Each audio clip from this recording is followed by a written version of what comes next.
The second app that you can use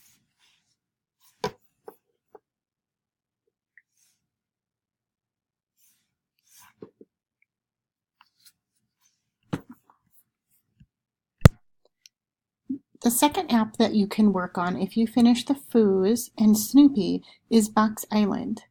The icon looks like the little face in the middle of this screen. From this screen, you'll need to choose Hour of Code,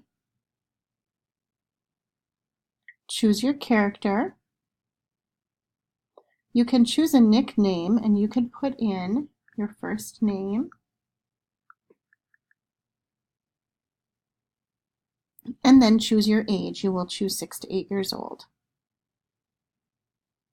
And then you may tap Go. You start on the first level.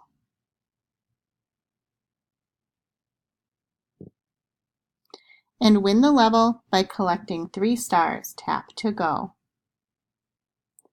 Then you're just going to follow the directions, and you may have the sound up because you have your earbuds in or your headphones on, and you may follow the directions to complete the levels. This is blocks for coding, so it will be similar to the Foos and similar to Snoopy.